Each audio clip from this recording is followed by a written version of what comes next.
Helical gears. The teeth on helical gears are cut at angle to the face of the gear. This gradual engagement makes helical gears operate much more smoothly and quietly than spur gears. One interesting about the helical gears is that if the angles of teeth are correct, they can be mounted on perpendicular shafts, adjusting the rotation angle by 90 degrees. Helical gears transmit power between parallel axes, and helical gears transmit power between perpendicular axes. Types of helical gears. Advantages. Helical gears with their angled teeth engaging gradually reduce vibration and noise, making them ideal for high-speed application due to their smooth transition. It is highly durable and ideal for high-load applications. In any given time, their load is distributed over several teeth, resulting in less wear. It can transmit motion and power between either parallel or right-angle shafts. The disadvantages is the helical gears generate axial thrust force, necessitating thrust bearings to support and prevent axial movement, adding complexity and cost to the system. Thus, we can say that helical gears causes losses due to the unique geometry along the axis of the helical gear shaft. Efficiency of the helical gear is less because helical gear trains have sliding contacts between the teeth, which in turn produce axial thrust of gears and shaft, generate more heat, so more power loss and less efficiency. Terms used in helical gear. Helix angle, the angle between the tooth line and the axis of the gear. It determines the smoothness of operation and axial thrust. Base helix angle. It is the angle between tangent to the base helix and an element of the base cylinder which contains the base circle. Face contact ratio is the advance of the tooth in the line of face width divided by circular pitch. Yung B, it is the face width. Face width is greater than or equal to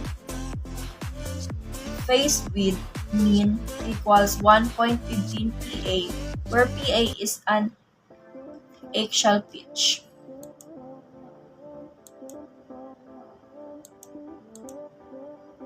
Pitches. The pitch of the helical gear is the pitch in the diametral or transverse plane. PC is circular pitch, PD is for diametral pitch. Normal circular pitch or PCN is the distance between the teeth measured on the pitch surface along normal to the helix. Normal circular pitch is equal to circular pitch cosine helix angle is equal over the number of teeth. And normal diametral pitch is equal to diametral pitch over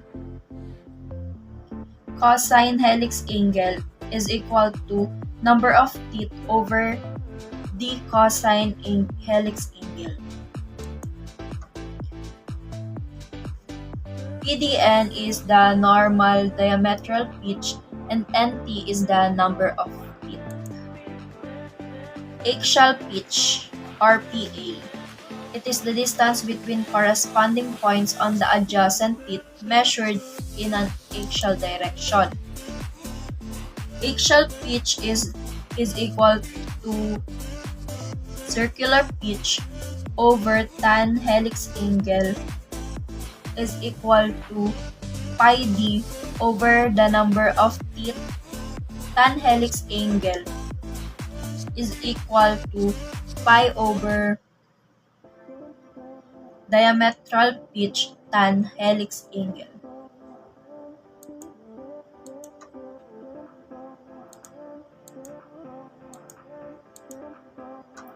Yung pressure angles or relationship, yung niya is tan pressure angle is equal to tan pressure angle in the diametral plane cosine helix angle.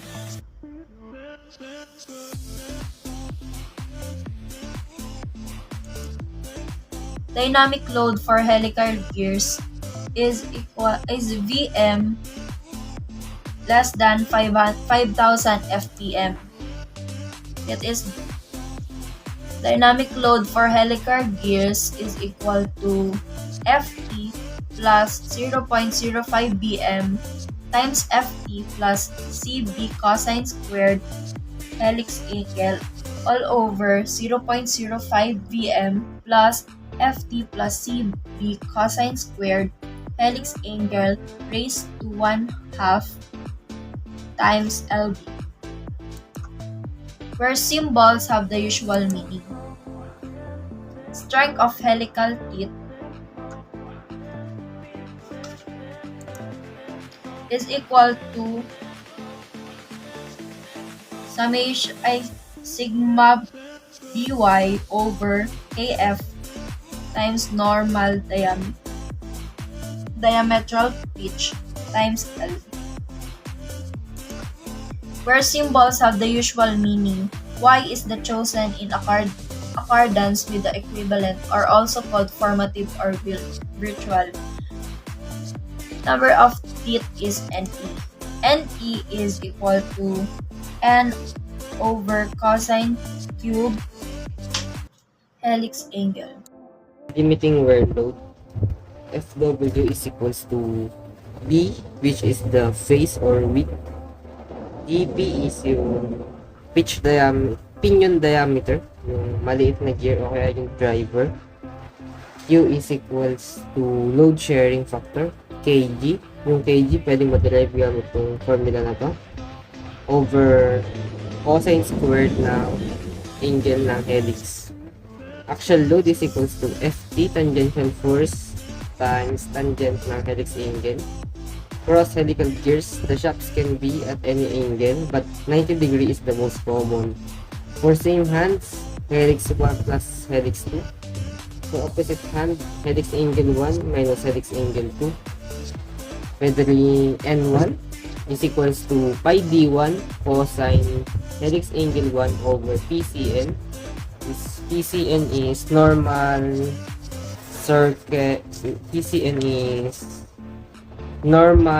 circular pitch. N2 is equal to pi d2 cosine helix angle 2 over normal circular pitch. Or velocity ratio is equals to rotational speed 1 over rotational speed 2 equals din sa angular speed 1 over angular speed 2, N2 over N1, D2 cosine helix angle 2 over D1 cosine helix angle 1. And for 90 degree, cosine helix angle 2 is equals to cosine 90 minus helix angle 1, or equals also to sine helix angle 1. Cosine helix angle 1 is equals to cosine 90 minus helix angle 2 equals to sine helix angle 2. Then MW is equals to rotational speed angular speed 1 over angular speed 2 d2 sine helix angle 1 over d1 cosine helix angle 1 is equals to d2 tangent helix angle 1 over d1 equals d2 over d1 tangent helix angle 2.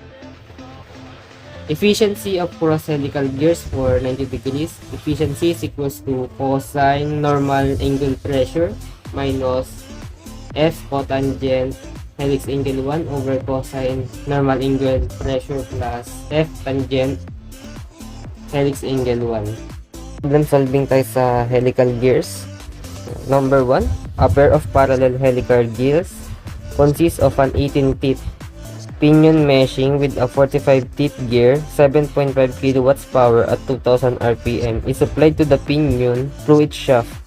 The normal module is 6 millimeters while the normal pressure angle is 20 degree.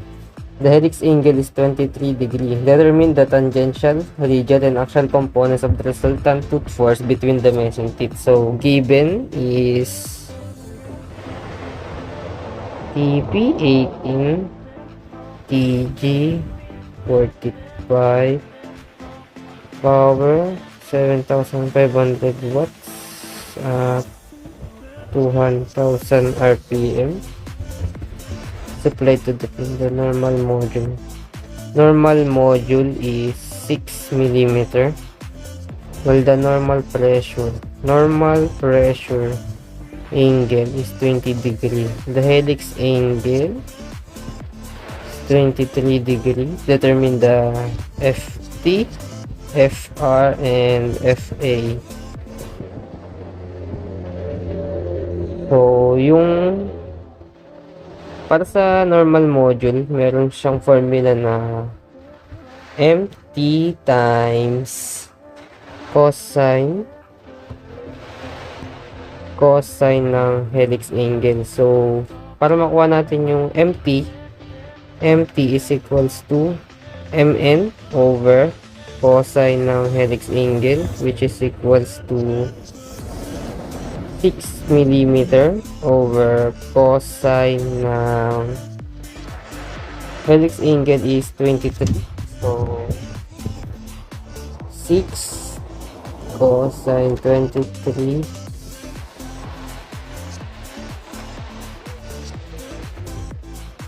MT is equal to 6.5182 millimeter. Kung sa meters, gagawin mo siyang meters ay 0.0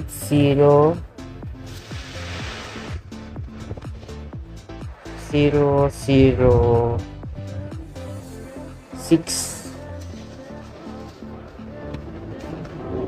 So, MT yan. And para makuha natin ng PD, MT times number of teeth ng pinion.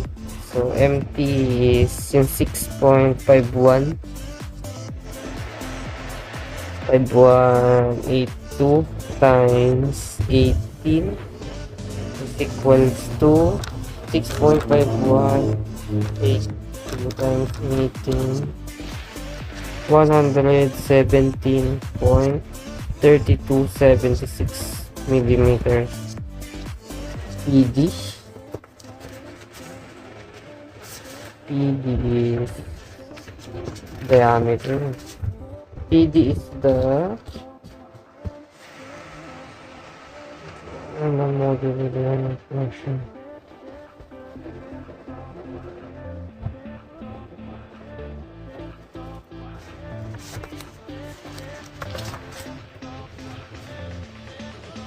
Kaya gawin natin itong meter muna.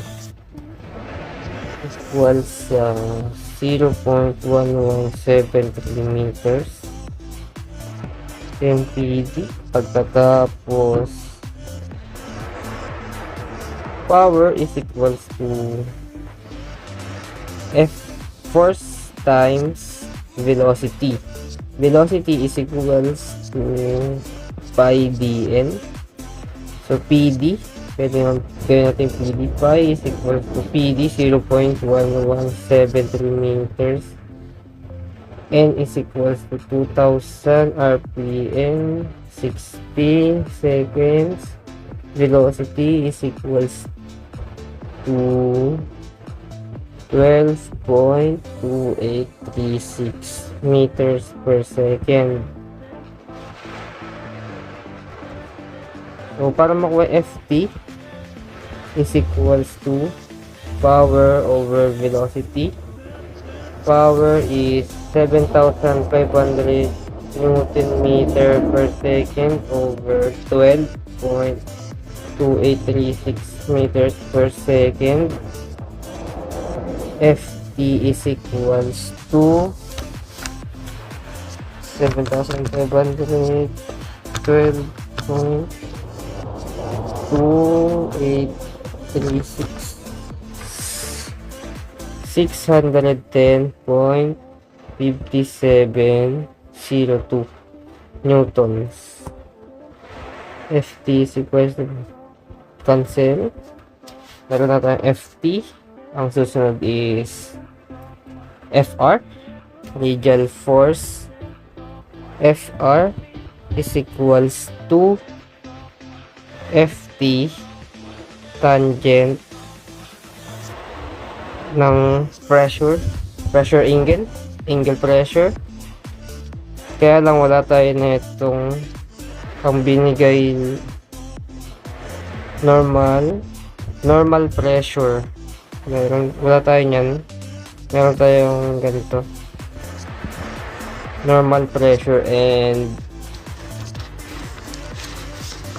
sa formula meron tayo na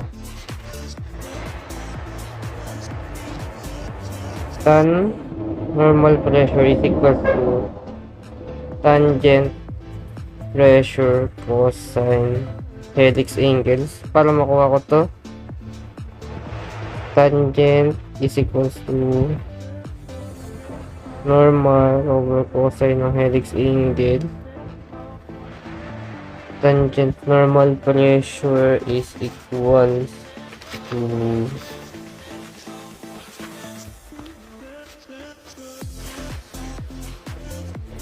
20. Yun lang yun. 20 over cosine 23. Tan theta is equals to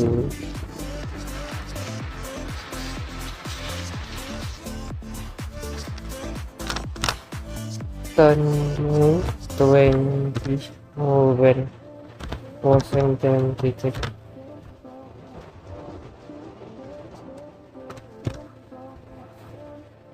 Zero 0.3954.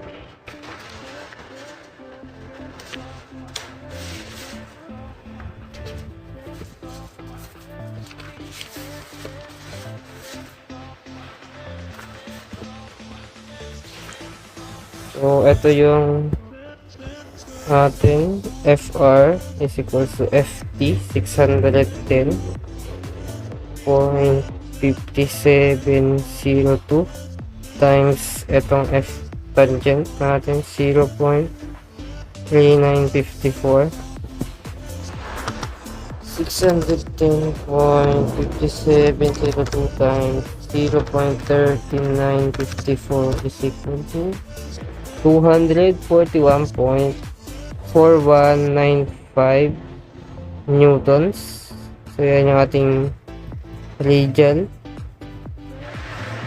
And FA is equals to FT tangential times helical angle. So, FT 610.5702 times tangent ng helical 23, 610.5702 times tangent 23 is equal to 159.1717 Newton. Newton kasi ito eh. Newton yan.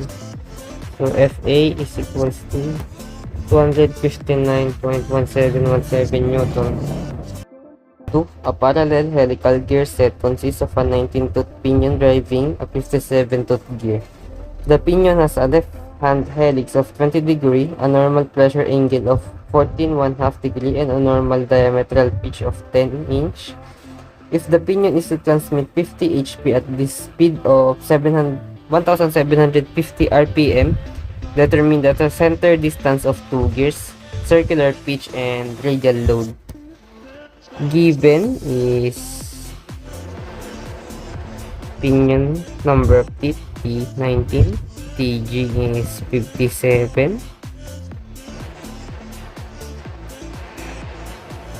helical angle 20 degree, normal pressure angle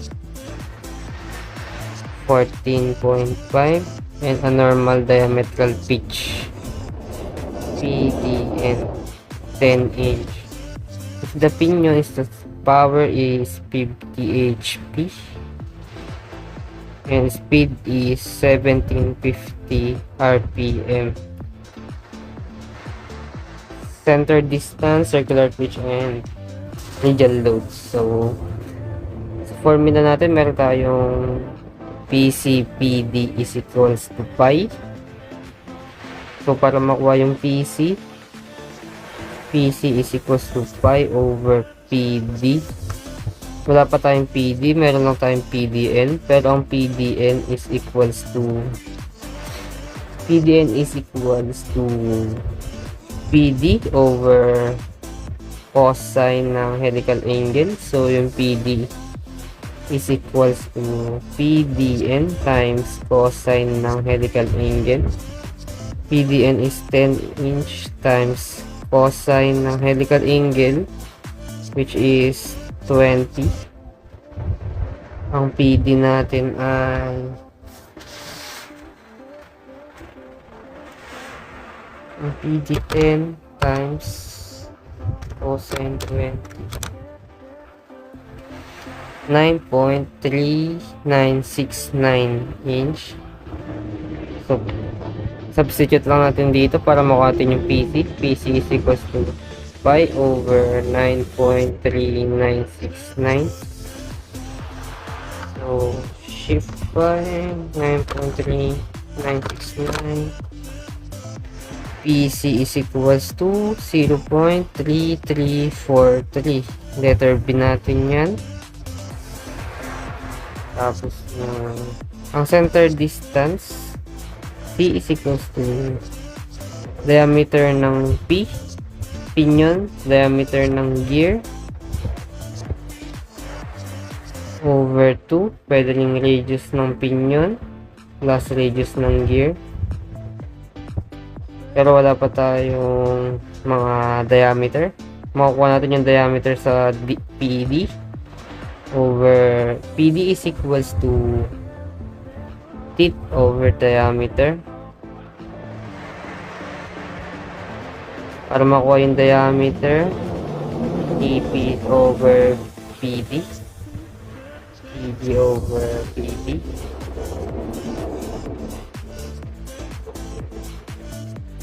So, TP, pinion 19 over 9.3969, 57, tama ba? 57, 9.3969.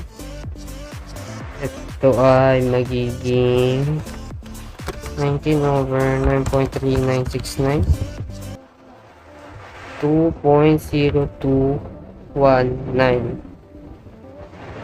And yung isa ay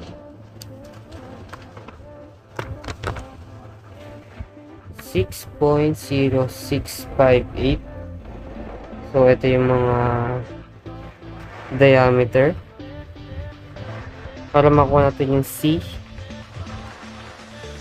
Pag-aadin lang natin yung dalawa na yun. So, C is equals to 2.0219 plus 6.0658 divided by 2. Ang C is equals to 2.0219 plus 6.0658 divided by 2. Ang C is 4.0439 inches. Letter A. And last natin ay radial load, FR. FR is equals to tangential load times tangent ng angular pressure. Pero wala pa tayo nito, meron lang tayong normal angular pressure. Katulad ng ginawa natin kanina, yung tan ng normal angular pressure is equals to tan ng angular pressure times cosine ng helical angle. So, para makuha natin to, is equals siya sa tangent ng normal angular pressure over cosine helical angle equals tangent ng 14.5 cosine ng 20. Ang ating angular pressure ay equals sa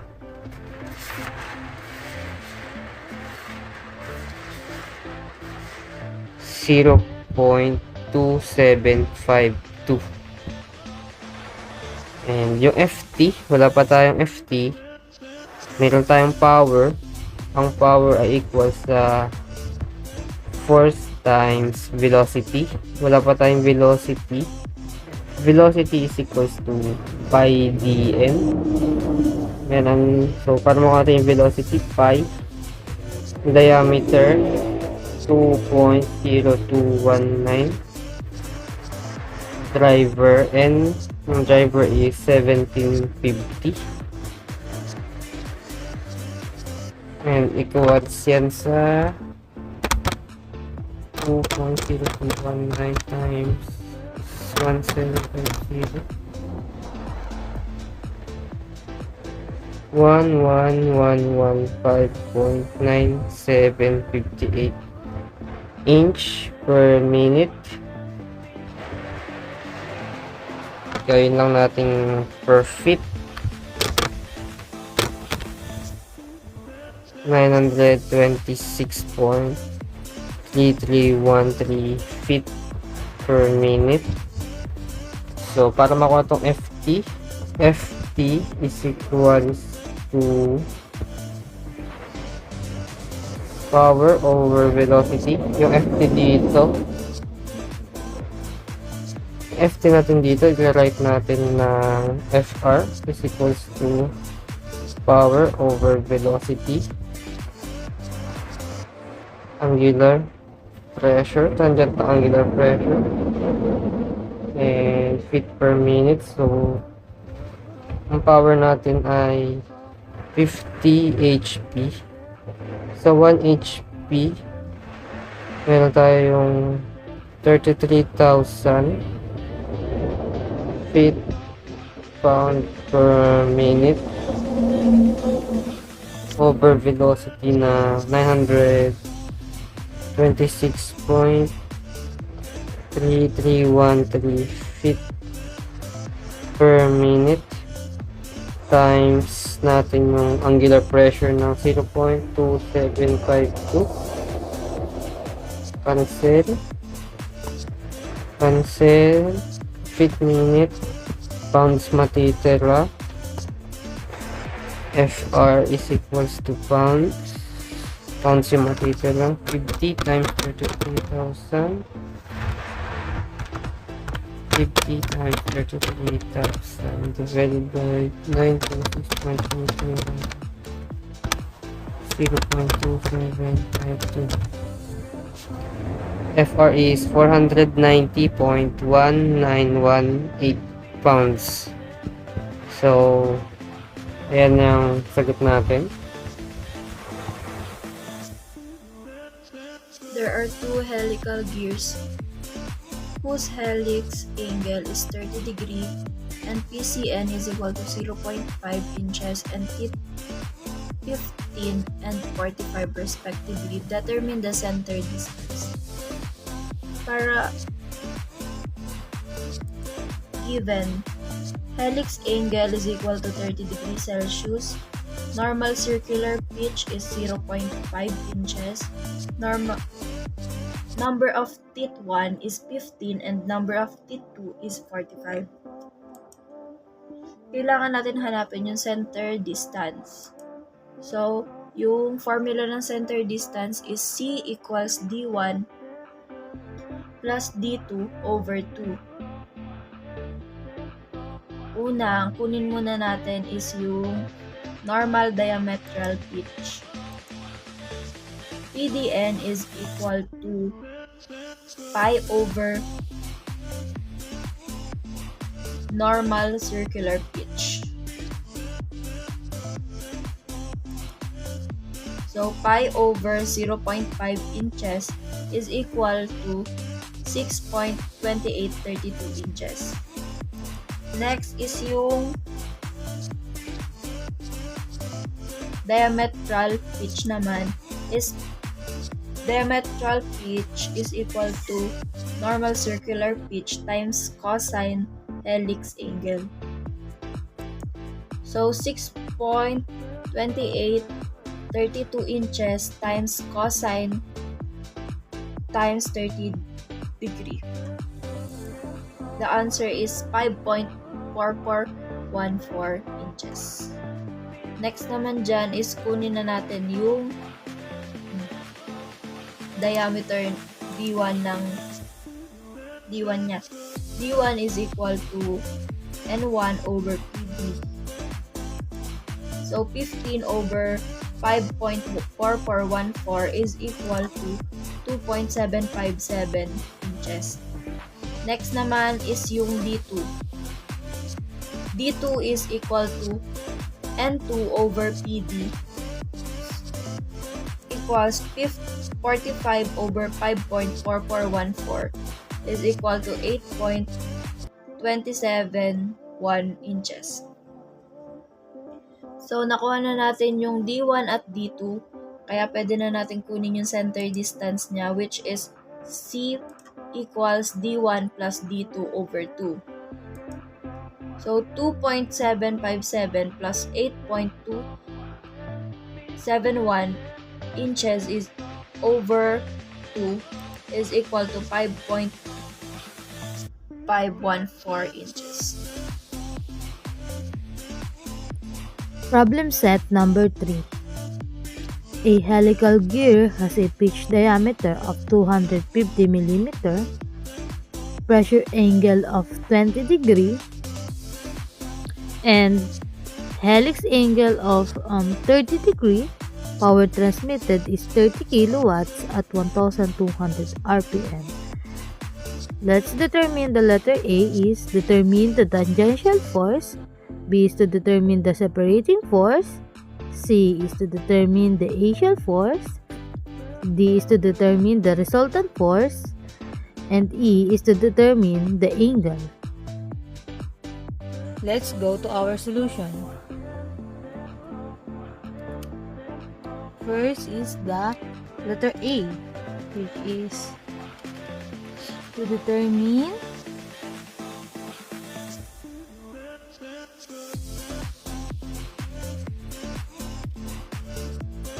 the tangential force.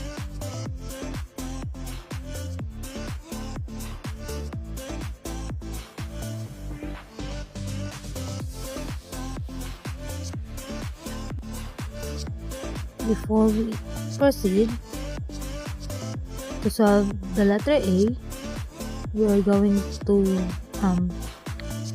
write our given.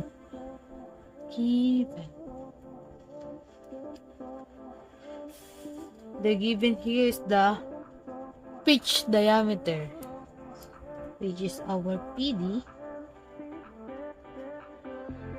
250 mm.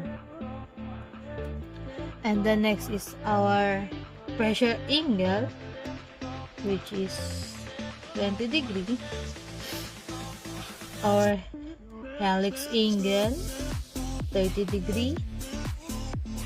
And power transmitted, the P is 30 kilowatts.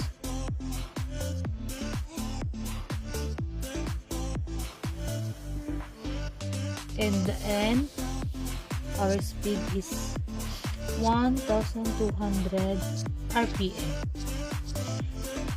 That's our given. Let's go to A. Formula of tangential force. The formula of tangential force is Ft is equals to 2T over D. But we have our power and speed or velocity.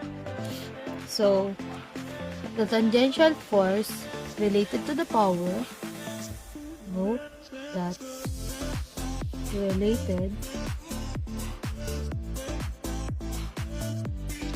power and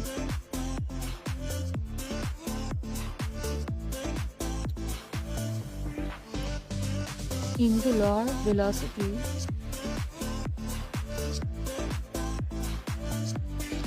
the formula is P is equals to Ft, angular velocity is equals to Ft Wd over 2.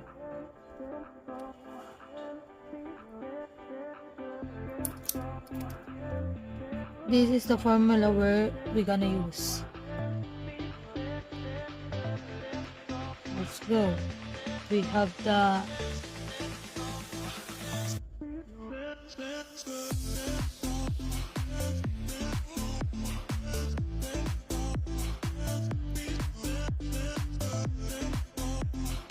the diameter, yes, D is also equals to PD, our pitch diameter.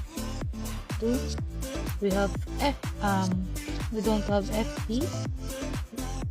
Meron tayo nito, meron tayo nito, meron tayo nito, meron tayo nito, meron tayo nito. So we're gonna do is first calculate the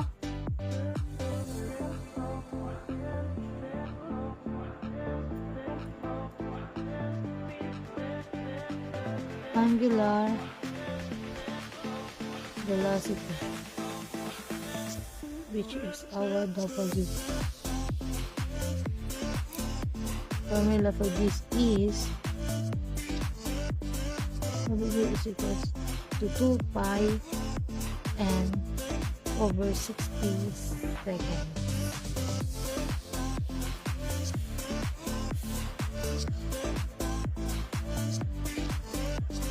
So our angular velocity is equals to 2 pi, which Rn is 1,200 RPM,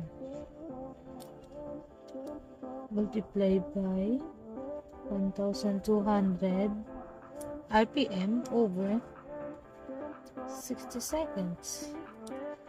Our angular velocity is equals to, first, ulit natin, 2 pi multiplied by 1,200 over 60. Our answer is 45 rad per second. This is our final answer.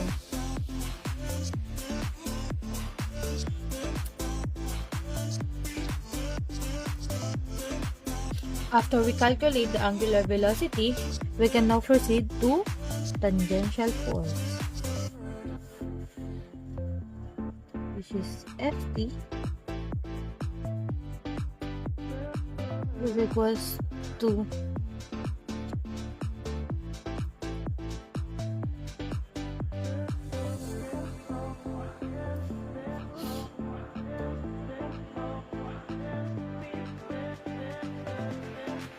2P over WD. Paano tayo nag-come up sa idea na to? Let's go back here, which is our P is equals to Ft is equals to Ft WD over 2. So, P is equals to Ft is equals to WD over 2. Transpose lang natin. Diba sa Ft is equals to, lipat natin si P sa kabila naman. So, magbabaliktad siya, 2P over WD.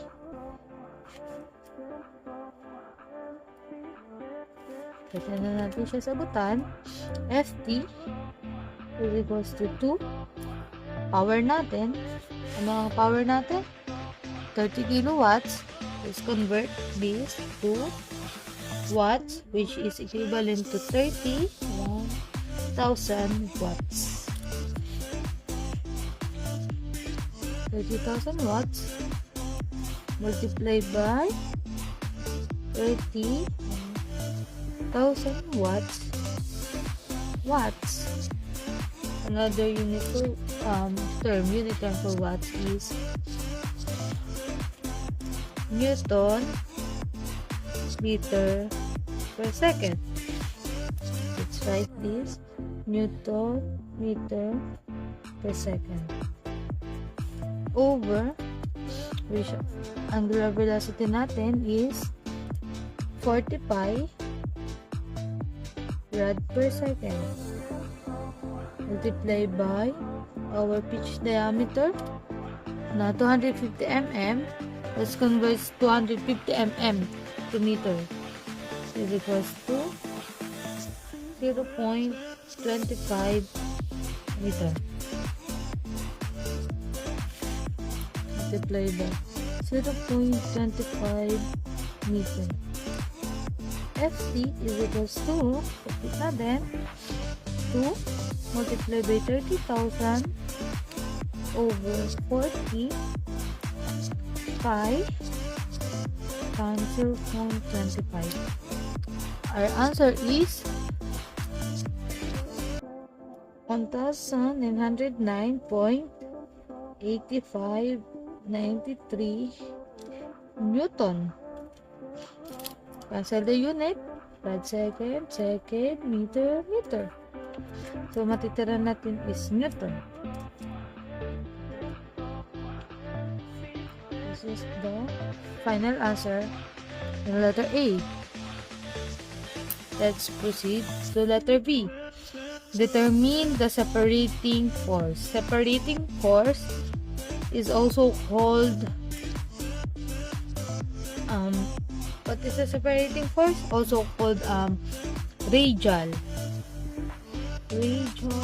force, or the FR. Siya yung hanapin natin. So, letter B. Determine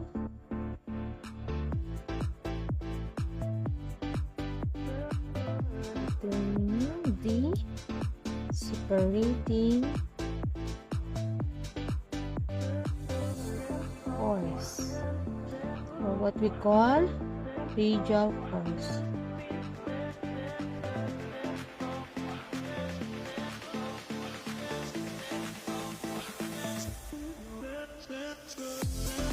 What is the formula of radial force? The formula of radial force is Fr is equals to Ft, or yung tangential force, multiplied by tangent tangent pressure angle. So, we have all of that. Meron tayo nito. Meron tayo nito. So, we can find our radial force. Fr is equals to Ft. What is our W of Ft is 1909.8593 Newton. Tangent. What is our angle pressure? Come on. 20 degrees. So let's put 20 degrees. Let's compute.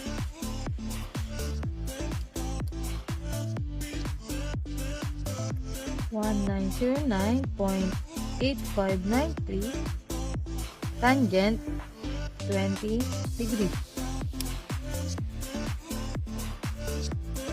The answer is 695.1319 Newton. That's our final answer for our radial force. Then let's go to letter C. Determine the axial force.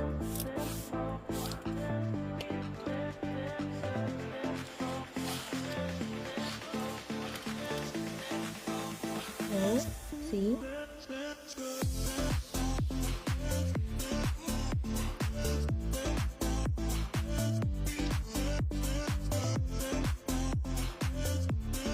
Which is the FA.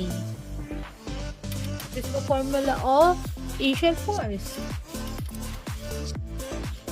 The formula of axial force is FA is equals to FT tangent ng helix angle. Meron tayo nito. We can find our axial force. What is the value of tangential force is 1909.8593 Newton. Tangent is the value of our helix angle. Let's go back to our given. Our helix angle is 30 degrees. Let's write 30 degrees. 30 degrees. Let's compute. 30. Kasi yung tangential force natin is 1909.8593 tangent 30 degrees equals 1102.6578 Newton. This is our final answer. Let's go to letter D. What is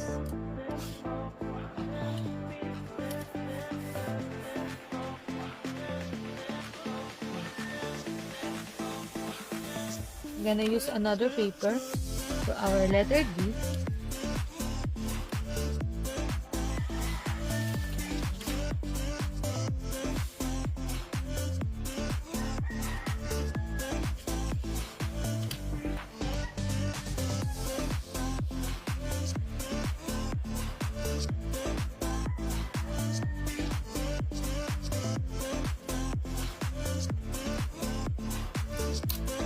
Let's go to our letter D,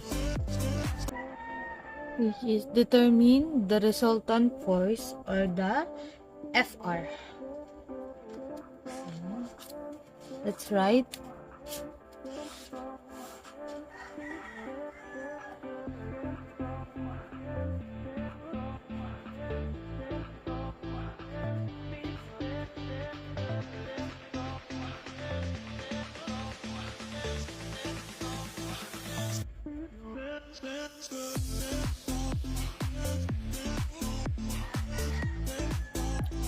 the formula of our FR is equals to square root of FA which is our axial force, squared plus, don't forget the squared. That is squared. Okay. Squared. Don't forget the squared. Plus tangential force squared plus radial force squared. We have all of that, so FR is equals to square root of, what is the value of our FA? Earlier, our FA is 1102.6578 Newton. That's right. 1102.6578 Newton squared plus value of our Ft or the tangential force, which is 1909.8593 Newton. 1909.8593 Newton squared plus our FR is 695.1319 Newton. 695.1319 Newton squared. Let's compute square root of 1102.6578 squared plus 1909.8593 squared plus 695.1319 squared equals, the answer is FR is equals to 2312.2770 Newton. And this is our final answer. The next, our letter E. Let's calculate or determine the angle. So, letter E.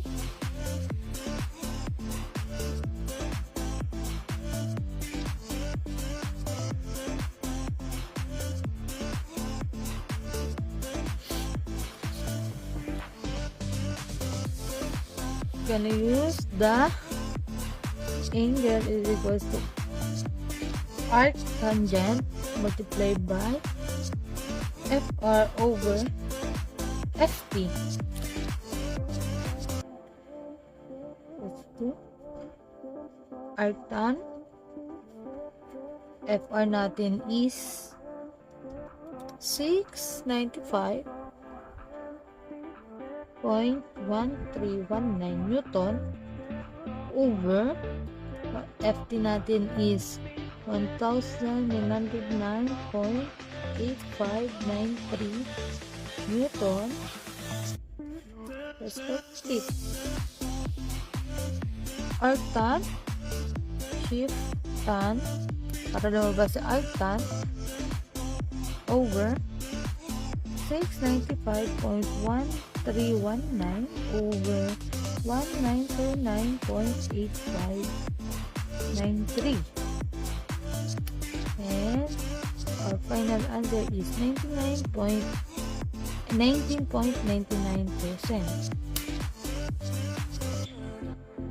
And this is final answer. Therefore, our final answer is R. First, in tangential force, 1909.8593 Newton. In radial force naman, 695.1319 Newton. And in axial force, 1102.6578 Newton. And our letter D, which is the resultant force, 2312.2770 Newton.